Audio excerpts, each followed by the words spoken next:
راجہ صاحب کی نظامت میں آج کی یہ بابرکت محفل شروع ہوئی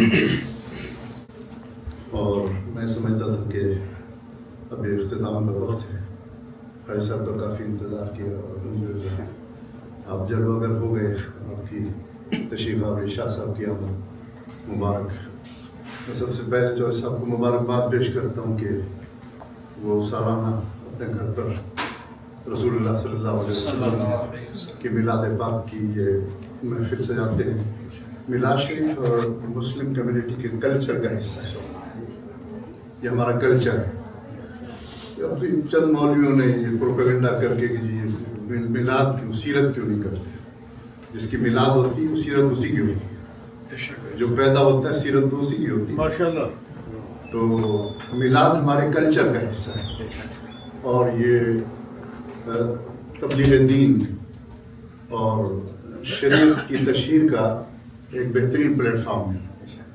اس پلیٹ فارم پر قرآن پاک کی تلاوت ہوتی ہے. حضور علیہ الصلوۃ والسلام کی بارگاہ اقدس میں ہدیہ عقیدت نظم میں پیش کیا جاتا ہے نعت کی صورت میں. اور علماء جو میسر ہوں وہ حضور علیہ الصلوۃ والسلام کی سیرت طیبہ کے حوالے سے گفتگو کرتے ہیں. علامہ جامی صاحب نے بڑی خوبصورت، آپ محروم رہے، بہت خوبصورت گفتگو کی ہمیشہ کی طرح. اور مولویوں میں تو جیلسی بھی ہوتی ہے. حضرت داتا صاحب رحمۃ اللہ علیہ نے، ہم فقیر لوگ ہیں، داتا صاحب رحمۃ اللہ علیہ نے کشف المحجوب میں لکھا کہ حسد کا ایک بڑا حصہ اللہ پاک نے مولویوں میں تقسیم کر دیا. علماء کا لفظ اللہ. تو یہ ہے نا، لیکن علماء حق الحمدللہ جو ہم نے دیکھے، حضور ضیاء الحکومت کا ذکر ہوا، حضرت پیر سیار رحمۃ اللہ تعالیٰ علیہ، حضرت علامہ کاظمی صاحب رحمۃ اللہ علیہ، حضرت مولانا عبدالغفور ہزاروی شیخ القرآن رحمۃ اللہ تعالیٰ. سبحان اللہ. بڑے بڑے علماء، یہ بہت بڑے بڑے نام، اور ہم خوش قسمت ہیں کہ ہم نے ان میں سے بہت سو کی زیارت کی اور بہت ساروں کے تذکار ہم نے جو ہے وہ سنے اور ان کی خوبصورت زندگی آج بھی ذہنوں پر اور ہمارے قلوب پر جو ہے روشنی بن کر چھائی ہوئی ہے. میں نے حضرت کی گفتگو سنی، بڑی پرحکمت اور خوبصورت گفتگو ہمیشہ کی طرف فرمائی. اللہ پاک ان کی عمر میں برکت عطا فرمائے اور ان کی جو آرزو ہے، دعائیں ہیں، اللہ تبارک و تعالیٰ ہمیں یہ توفیق دے کہ ہم ان علماء کے ساتھ کندھے سے کندھا ملا کر کھڑے ہوں اور دین متین کی تبلیغ کے اور اشاعت کے جو موجودہ دور کے جو تقاضے ہیں اس کے مطابق جو ہے ہم کچھ اپنی زندگی میں کچھ کام سر انجام دے جائیں. میں مختصر وقت میں، چونکہ میں نے جو گفتگو سنی ہے اسی پر میں تبصرے کی صورت میں گفتگو کر لیتا ہوں. اور یہ منصب تو علماء کا ہے، میں تو ایک فقیر آدمی ہوں. لا الہ الا اللہ محمد رسول اللہ کا ذکر ہوا. آپ نے فرمایا کہ یہ اللہ کے حبیب علیہ الصلوۃ والسلام کی بارگاہ میں ایک امانت کے طور پر پیش کر دی جائے، کلمہ پڑھ کر کہ سرکار مجھے جب ضرورت ہو تو یہ کلمہ جو ہے مجھے واپس لوٹا دیا جائے.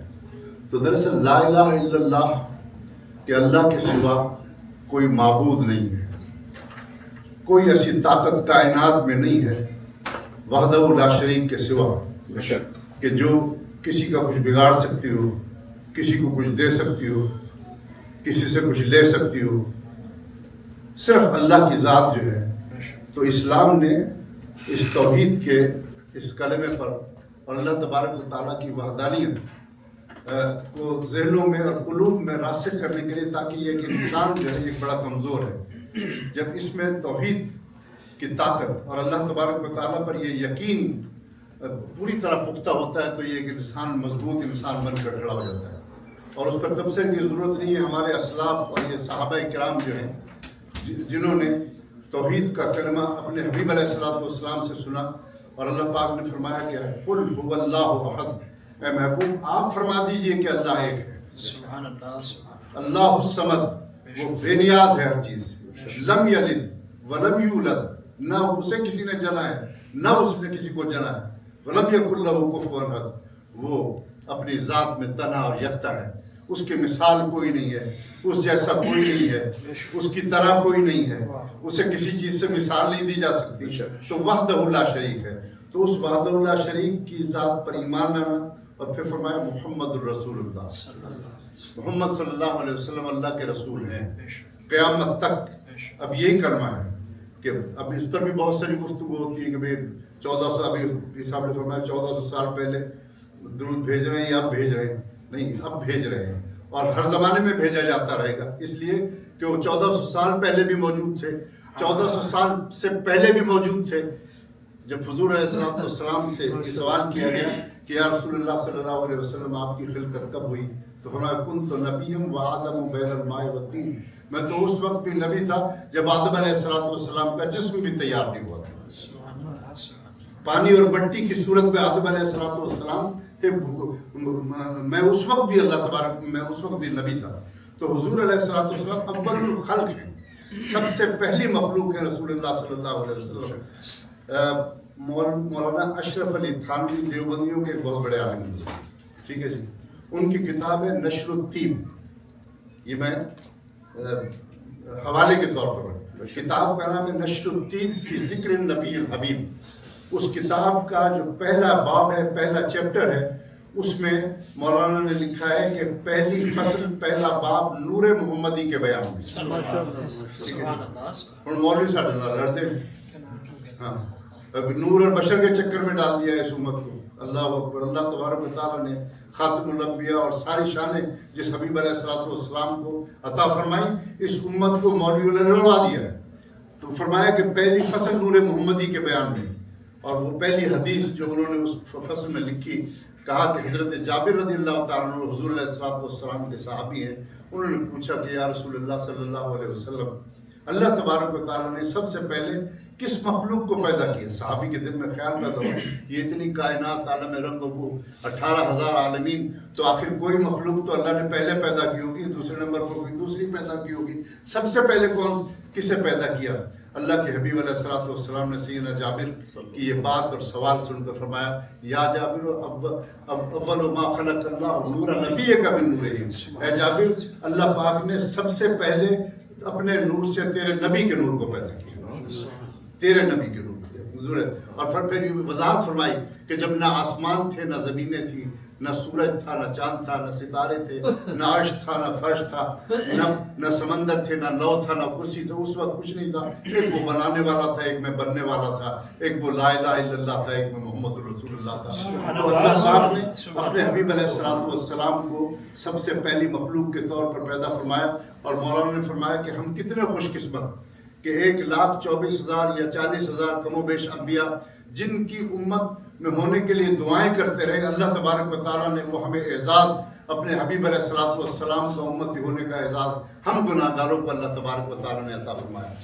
میں نے عرض کیا کہ لا الہ الا اللہ محمد الرسول اللہ، یہ سب بچیاں، بیٹیاں، بھائی بہن اپنے ذہن میں بٹھا لیں کہ یہ ایک ایگریمنٹ ہے، یہ ایک ایگریمنٹ ہے۔ جس طرح سے آپ ایگریمنٹ کرتے ہیں، تو اسی طرح سے بندے، اللہ اور اس کے رسول کے درمیان اور بندے کے درمیان یہ ایگریمنٹ ہے۔ بندہ اس بات کا اقرار کرتا ہے کہ رب کریم تیرے سوا کوئی عبادت کے لائق نہیں، سبحان اللہ، اور محمد الرسول اللہ، میں آپ صلی اللہ علیہ وسلم کو اللہ کا رسول مانتا ہوں۔ تو ایگریمنٹ تو اس ایگریمنٹ پر پوری طرح عمل کرنے کا کام ہوتا ہے۔ اگر ایگریمنٹ صرف دستخط کر کے اس پر عمل نہ کیا جائے تو ڈیفالٹر ہو جاتا ہے۔ تو ہمیں اب یہ سوچنا ہے کہ ہم ڈیفالٹ تو نہیں کر رہے ہیں، ہم اللہ کو ایک مانتے ہیں، اللہ کی ایک نہیں مانتے، محمد الرسول اللہ کو اللہ کا رسول مانتے ہیں۔ آپ کی کوئی بات ہمیں معلوم ہی نہیں، ماننے کا تو سوال بعد میں پیدا ہوگا۔ اب تو یہاں سوال یہ اٹھ گیا کہ ہم جو ہے اپنی اولاد کو، اپنے اہل خانہ کو کیا سکھا رہے ہیں، کیا بتا رہے ہیں۔ ہم نے وہ زمانہ دیکھا کہ جب اتنے کالج نہیں ہوتے تھے، یہ یونیورسٹیاں نہیں ہوتی تھی، اتنے اسکول نہیں تھے، اتنے تعلیمی ادارے نہیں تھے، اتنے مدارس نہیں تھے، اتنی مسجدیں نہیں تھیں، اتنے مولوی نہیں تھے، اتنے نعت خواں نہیں تھے، اتنی تبلیغی جماعتیں نہیں تھیں۔ ہم نے وہ زمانہ دیکھا کہ مسجدیں کچی تھی، ایمان پکے تھے۔ گاؤں دیہات میں مسجدیں کچی تھیں، ایمان پکے تھے۔ اور میں آج بھی ایمان کی یہ بات کرتا ہوں، حاجی صاحب گواہ ہوں گے اور میرے بہت سارے ساتھی اس بات کی گواہی دیں گے کہ پاکستان میں اور مختلف جگہوں پر سنگ مرمر کی خوبصورت مسجدیں جن میں قالین بچھے ہوئے ہیں، جن میں ایئر کنڈیشن لگے ہوئے ہیں، ہر قسم کی سہولت موجود ہے، لیکن بخدا بعض ان مسجدوں کے اندر نماز ادا کرنے کا لطف ہی نہیں آتا۔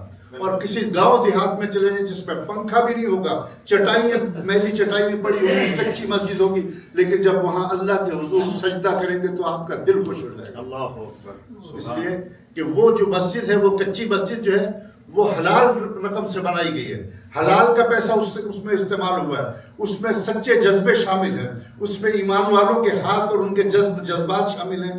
تو وہ مسجدیں کچی تھیں، ایمان پکے تھے، اور لوگ اتنے پڑھے لکھے نہیں تھے، لیکن جو انہوں نے اپنے بزرگوں سے ایمان سیکھا تھا، اسلام سیکھا تھا، اس پر پوری طرح سے وہ عمل کرتے تھے۔ حضرت مولانا جلال الدین سیوطی رحمۃ اللہ تعالیٰ علیہ سے کسی نے پوچھا کہ آپ نے جو ہے مضبوط ایمان والے کو کہاں پر دیکھے؟ آپ کے بڑے بڑے علماء شاگرد، بڑے بڑے لوگ آپ کے مرید اور بڑے بڑے آپ کے تلامذہ دنیا میں پھیلے ہوئے ہیں، آپ نے مضبوط ایمان کس کا دیکھا؟ تو مولانا جلال الدین سیوطی رحمۃ اللہ نے فرمایا نیشا پور کے دیہات کی بوڑھی عورتوں کا ایمان بڑا مضبوط۔ نیشا پور کے دیہات میں جو بوڑھی عورتیں رہتی ہیں ان کا ایمان بڑا مضبوط ہے، اس لیے کہ انہوں نے جو اسلام اپنے بزرگوں سے سیکھ لیا وہ اس پر پختہ ہو کر وہ عمل کرتی ہیں۔ میرے ایک عزیز تھے، میرے پھپھا لگا کرتے تھے رشتے میں، ہمارے گاؤں کے سب سے بڑے ذمہ دار تھے، سب سے بڑے ذمہ دار، یعنی ان کے پوتے تک تو زمین تقسیم ہو جانی چاہیے تھی نا، یعنی ان کے پوتا جو ہے اس پر 150 ایکڑ زمین کا مالک ہے، ٹھیک ہے۔ وہ جب رمضان محرم الحرام کا چاند، میں یہ شریعت کی بات نہیں کر رہا ہوں، میں محبت کی بات کر رہا ہوں کہ محرم کا جب چاند طلوع ہوتا تو وہ چارپائی کھڑی کر دیا کرتے تھے، 150 ایکڑ کے زمین دار معزز شہری 10 دنوں تک وہ چارپائی پر نہیں سوتے تھے، نیچے فرش پر بستر بچھا کر سوتے۔ محرم کے 10 ایام ننگے پاؤں رہتے تھے اپنی زمین پر، وہ ننگے پاؤں جایا کرتے تھے۔ اب یہ کہیں شریعت میں تو نہیں لکھا ہوا، لیکن یہ بات عقیدت اور محبت کے لحاظ، شریعت میں تو یہ بھی نہیں لکھا ہوا کہ محرم کے مہینے میں جو ہے نا آپ نکاح نہ کریں، لیکن اس مسلم امہ کی اکثریت جو میجورٹی ہے وہ محرم کے مہینے میں اپنے بچے یا بچی کے نکاح سے اوائڈ کرتی ہے، لیکن اس میں شریعت نے منع نہیں کیا، لیکن یہ ایمان ہے، یہ ان کی محبت ہے کہ اہل بیت رسول صلی اللہ علیہ وسلم سے ان کی جو عقیدت اور محبت کا ایک تعلق ہے، وہ ہر سال وہ بقول شاہ عبد اللطیف بھٹائی رحمۃ اللہ علیہ، انہوں نے سندھی میں فرمایا محرم موٹی آیا تانا امام مدینے جا چام مدینے جا میر امت تجھے آسرے۔ انہوں نے یہ سندھی زبان میں اپنے کلام میں کہا کہ محرم کا چاند جب طلوع ہوتا تو دیکھتے کہ محرم کا چاند تو دوبارہ طلوع ہو گیا، ابھی تک کربلا گیا ہوا قافلہ واپس نہیں آیا۔ یہ ان کے ایمان کی اور محبت کی بات تھی کہ جب محرم کا چاند نظر آتا تو وہ لوگ اس طرح سے عقیدت اور محبت کا اظہار کرتے تھے۔ اسی طرح سے یہ اہل محبت کا یہ شعار رہا ہے کہ یہ 1500 سال گزر گئے، حضور علیہ السلام کے میلاد پاک کا جب مہینہ طلوع ہوتا ہے، یہ چاند طلوع ہوتا ہے، تو ہمارے یہاں تو مولوی جائز اور ناجائز شرک اور بدعت کی گردانے ہمیں پڑھاتے رہے، لیکن پورے عالم اسلام میں مسلمان انتہائی عقیدت اور احترام کے ساتھ، محبت کے جذبات کے ساتھ اپنا سب کچھ تن من دھن رسول اللہ پر وار دیتے ہیں۔ بڑے بڑے اجتماعات، بڑی بڑی میلادیں، بڑے بڑے لنگر اور حضور علیہ السلام کی بڑی بڑی یاد میں تقریبات، یہ حضور علیہ السلام سے محبت کا تقاضا ہے۔ حضرات محترم، صرف محبت جو ہے جس کی ابھی بات ہوئی ہے کہ وہ محبت جو ہے وہی ایمان ہے، محبت جو ہے وہی ایمان ہے۔ حضور علیہ السلام سے حضرت عمر رضی اللہ تعالیٰ عنہ نے پوچھا یا رسول اللہ، میں اپنے علاوہ ہر چیز سے زیادہ آپ کو عزیز رکھتا ہوں، یعنی اپنے علاوہ، یہ ہمیں سکھانے کے لیے، ورنہ حضرت عمر رضی اللہ تعالیٰ عنہ کو اس چیز کی ضرورت نہیں تھی۔ یہ مجھ تک اور آپ تک ایک میسج کنوے کرنا تھا کہ جن کے بارے میں فرمایا کہ لو کان بعدی نبی کان عمر، میرے بعد اگر نبوت جاری رہتی تو یہ عمر جو ہے یہ نبی ہوتے۔ تو وہ عمر رضی اللہ تعالیٰ کہتے ہیں کہ حضور، میں اپنے علاوہ، اپنی جان کے سوا ہر چیز سے زیادہ آپ سے محبت کرتا ہوں۔ آپ نے لا یؤمن احدکم حتی اکون احب الیہ من ولدہ ووالدہ والناس اجمعین۔ عمر، تیرا ایمان کمپلیٹ اس وقت تک نہیں ہوگا جب تک کہ اپنی جان سے بڑھ کر اور سب سے بڑھ کر مجھ سے محبت نہ کرے۔ محمد رسول اللہ کی محبت جو ہے، محمد کی محبت دین حق کی شرط اول ہے، اسی میں ہو اگر خامی تو سب کچھ نامکمل ہے۔ مغز پرآں روح ایمان، مغز پرآں روح ایمان جاندی ہست خوب رحمت اللہ علیہ۔ حضور علیہ قرآن کا مغز، دین کی روح، ایمان کی جان کیا ہے؟ علامہ اقبال فرمایا ہست خوب رحمت اللہ علیہ۔ میں اپنی گفتگو کے اختتام پر وہ واقعہ عرض کرنا چاہتا ہوں کہ غازی علم دین شہید تو پڑھا لکھا بندہ ہی، غازی علم دین ترخاندہ منڈا سی نا، لوہار کا بیٹا تھا۔ اسے کسی نے کہا، وہ تو پڑھا لکھا نہیں تھا، راجپال نے ایک کتاب لکھ دی حضور علیہ السلام کی شان میں، اس نے گستاخانہ کتاب لکھی۔ برٹش گورنمنٹ کا زمانہ ہے، ایک لوہار کے بچہ کسی جگہ بیٹھا ہوا ہے لڑکا، اور اپنے ہمجولیوں کے ساتھ مصروف ہے اپنے شغل میں، تو کسی نے کہا کہ تیرے نبی کے خلاف تو کتاب لکھی، کنے لکھی ہے؟ کہتا وہ راجپال نے۔ کہتا وہ کتنے رہتا؟ کہتے وہ دکان تاجر ہے، بڑا بزنس مین ہے، شال مارکیٹ لاہور۔ تو اس نے جا کر پہلے دیکھا، اس کا جائزہ لے کہ یہ شال مارکیٹ ہے، یہ دکان ہے، اور اس کا نام راجپال ہے۔ اس نے اپنا ہتھیار تیار کیا اور کسی کو نہیں بتایا، اس نے جا کر دن دہاڑے اس راجپال کا کام تمام کر دیا۔ نہ نماز پڑھتا تھا، نہ روزے رکھتا تھا، لیکن اسے وہ ابھی جو ذکر ہوا کہ اب وہ پی ایچ ڈی کا تھیسس کا، جو کہ یہودی نے کہا کہ میں اس پر ریسرچ کر رہا ہوں، چودھری جاوید سے کہا کہ میں اس پر ریسرچ کر رہا ہوں کہ مسلمان جو ہے، مسلمان کی زندگی اور مسلمان کے اندر قوت رکھنے، یہ ایمان مضبوط رکھنے والی چیز کیا ہے؟ تو کہا کہ وہ رسول اللہ صلی اللہ علیہ وسلم، اللہ کے خلاف کوئی بات کر لو، قرآن تحقیر کر لو، مسجدوں کے خلاف جلوس نکال دو، مسجدیں بند کر دو، یہ ٹیسٹ سے مس نہیں ہوتا، لیکن جو یہ واقعہ ٹیسٹ جو موت سے ڈرتا نہیں کی طرح روح محمد اس کے بدن سے نکال دو، فکر عرب کو دیکھ کے فرنگی تخیلات، اسلام کو حجاز و یمن سے نکال دو۔ یہ علامہ نے فرمایا تھا کہ یہ برٹش گورنمنٹ کی ایک سازش تھی، جس کہ حضور علیہ السلام کی محبت لوگوں کے دل سے محو کرنے کے واسطے جو یہ ترکیب چلی جائے۔ چنانچہ اس نے کام کر دیا، وہ آن اسپاٹ گرفتار ہو گیا، علم دین جیل میں ڈال دیا گیا، مقدمہ چلا، اب بڑے بڑے مسلمانوں کے کان کھڑے ہوئے۔ علامہ اقبال نے میٹنگ بلائی، بڑے بڑے لوگ آئے اور کہا کہ قائد اعظم محمد علی جناح کو وکیل کیا۔ اس زمانے میں 5 لاکھ روپے، 5 لاکھ، جس زمانے میں سپاہی کی تنخواہ 5 روپے تھی، ٹھیک ہے جی، اور اس زمانے میں میرا خیال 50 روپے تولہ سونا تھا، گولڈ تھا۔ 5 لاکھ روپے محمد علی جناح مرڈر کے کیس کی فیس لیا کرتے تھے۔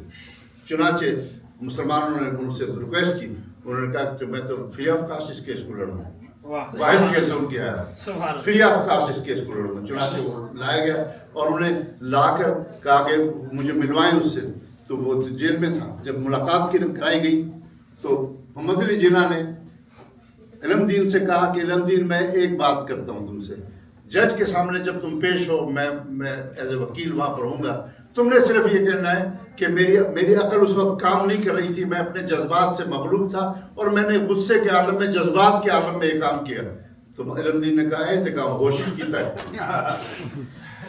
ساری زندگی چاہے کم ہوش کیتا ہے، اور ہم یہ کہہ رہے ہیں کہ میں اس پہ کروں۔ تو اس نے کہا نہیں، اس پر کوئی کمپرومائز نہیں ہوگا، میں اپنے حضور کی بارگاہ میں کیسے پیش ہوں، میں کیسے جھوٹ بول سکتا ہوں، یہی کام تو میں نے زندگی میں ہوش و حواس کے ساتھ کیا ہے۔ تو وہ کیا تھا، وہ بے لکھا پڑا تھا، لیکن اس کے دل میں رسول اللہ صلی اللہ علیہ وسلم کی محبت کہاں سے آئی؟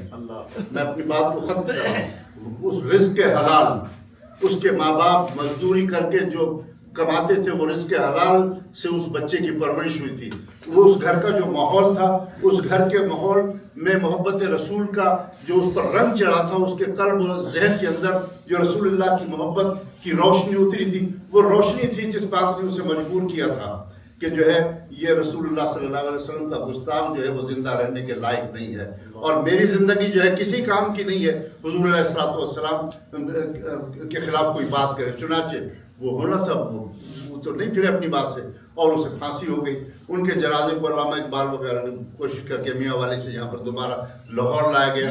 تو جس وقت تدفین ہو رہی تھی تو مولانا دیدار علی شاہ صاحب رحمۃ اللہ علیہ نے نماز جنازہ پڑھائی تھی ان کی، ٹھیک ہے جی، اور علامہ اقبال، بڑے بڑے لوگ وہاں پر موجود تھے، اور قبر میں اتارنے والے یہ بڑے بڑے اکابر، جن میں علامہ اقبال، مولانا دیدار علی شاہ صاحب محدث رحمۃ اللہ تعالیٰ نے جب قبر میں اتار رہے تھے، علامہ اقبال نے کہا شاہ جی اسی تک گلا ہی کر دے رہے، ترخانہ دا منڈا بازی لے گیا۔ تو بات یہ ہے کہ اس زمانے میں کہ کس تبلیغ کی ضرورت ہے، کس بات کی ضرورت ہے. یہ بیٹیاں، یہ مائیں، یہ بہنیں اور جتنے والدین بھائی بہن یہاں پر بیٹھے ہیں، ہم سب کی یہ ذمہ داری ہے کہ ہم جو ہے اپنے گھروں کے اندر ایک ایسا پاکیزہ ماحول پیدا کرنے کی کوشش کریں، تربیت کریں، ذہنی طور پر بچوں کو نماز کا پابند بنائیں اور حلال حرام کی تمیز سکھائیں.